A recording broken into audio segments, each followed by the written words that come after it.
Salut les amis, coucou les petits loups. Alors, aujourd'hui, je vais vous parler du flux vidéo et de la fréquence de capture des images. Alors, bien souvent, je me suis posé la question de savoir quel était le meilleur rapport au niveau de la fréquence des images, de la vélocité de la prise de vue, à savoir, bon, là je tourne en 4K par rapport à tous les avantages que je peux avoir par rapport au 1080, le recadrage, la dégradation moindre avec les algorithmes de YouTube.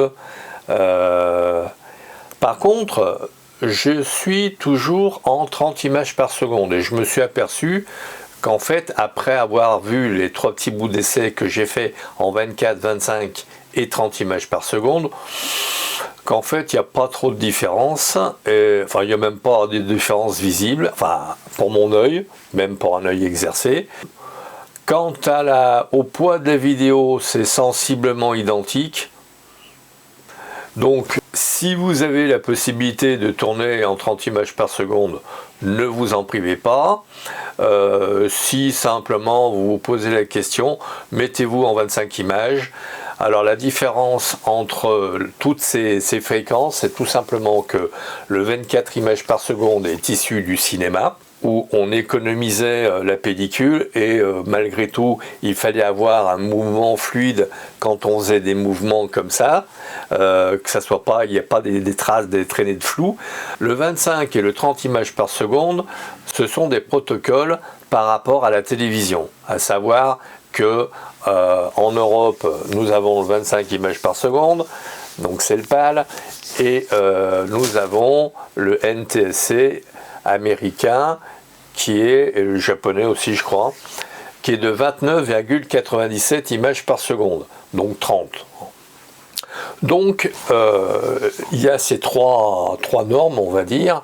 Les deux dernières, c'est-à-dire pour la télévision, parce que en fait c'était une image entrelacée par rapport au tube cathodique qui balançait dans un premier temps les lignes paires, enfin les lignes impaires, et dans un second temps les lignes paires. Donc au bout d'une seconde, avec la persistance rétinienne, d'ailleurs un de ces jours je vous ferai voir un petit exercice par rapport à la persistance rétinienne. Et donc, compte tenu de la persistance rétinienne, donc, eh bien, on voyait une image complète. À l'heure actuelle, avec les écrans plats, nous n'avons pas besoin d'avoir un entrelacement des lignes, nous avons une image complète, à savoir une image progressive. Pourquoi progressive? Je ne sais pas, c'est encore un verbiage de technicien. La seule chose qu'il faut savoir, c'est que c'est une image qui est complète, donc il n'y a pas d'entrelacement, donc il n'y a pas de délai de latence. Donc, si vous en avez les moyens, mettez-vous en 25 images par seconde. En Europe, c'est ce qu'il y a de mieux.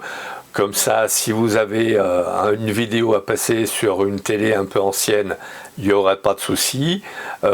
Sinon, si vous voulez vous mettre en 30 images par seconde pour avoir une meilleure fluidité, ma foi, c'est pas, vous pouvez, c'est pas indispensable, mais vous pouvez le faire. Alors après, quant à avoir la 8K, là déjà la 4K par rapport à la 1080 est 2 fois plus lourde. Les fichiers sont 2 fois plus lourds, donc imaginez la 8K. Pour vous donner un ordre d'exemple, une vidéo tournée en 4K à 30 images par seconde fait 1 giga la minute, en gros à la louche, hein. Tout dépend de la complexité du décor. Moi, comme j'ai un décor relativement simple au niveau colorimétrie, c'est relativement carré. Je ne déborde pas dans les octets. Ceci dit, si vous faites une vidéo à l'extérieur avec un champ de blé, avec des coquelicots et avec des arbres qui bordent le champ, ça risque d'être un peu plus balèze. Ceci dit, la 8K, personnellement, je ne vous conseillerais pas, dans la mesure où il faut avoir des serveurs, des disques durs importants, au niveau du montage, eh bien c'est beaucoup plus long, etc., etc. Alors certes, on peut recadrer, mais bon, vous en connaissez beaucoup qui autour de vous ont une télé 8K. Voilà, c'est tout. S'il y en a beaucoup, bah écoutez, à vous de voir, hein, c'est vous qui êtes maître à bord. Hein. Donc voilà, donc si vous souhaitez tourner en 4K à 25 images par seconde, faites-le. 24 images aussi, il n'y a pas de différence au niveau qualité. Donc personnellement, je tourne en 30 images parce que bon, je ne suis pas avare de place sur mes deux NAS. Donc j'y vais. Le jour où j'aurai saturé pratiquement mes deux NAS, je me poserai la question de savoir s'il ne faut pas réduire un petit peu. Pour l'instant, ça va bien. Quand je regarde les bruts de mes vidéos, il n'y a pas de souci. Et quand je regarde les vidéos finales sur YouTube, il n'y a pas trop de discordance, donc je vais continuer dans ce sens-là. Voilà les amis. Alors par contre, quant au flux bitrate par seconde, je n'en ai strictement aucune idée. Autant sur le GH5, je savais que je tournais en Sambo et que parfois pour avoir une qualité encore plus au couteau, je tournais en 400. Là, je pense que le minimum légal, ça doit être 100. Mais j'ai pas réussi à avoir l'information sur le site de Nikon. Donc si vous avez une information à ce sujet, n'hésitez pas, faites-le moi savoir sous la vidéo, dans vos observations, je le noterai et j'essaierai de l'intégrer ultérieurement dans une autre vidéo. Alors juste avant de vous passer les trois petits extraits en 30, 25 et 24 images par seconde, une précision par exemple quant à la définition de votre vidéo. Si vous faites une vidéo comme moi en statique, 24 images secondes, ça le fait, il n'y a pas de souci.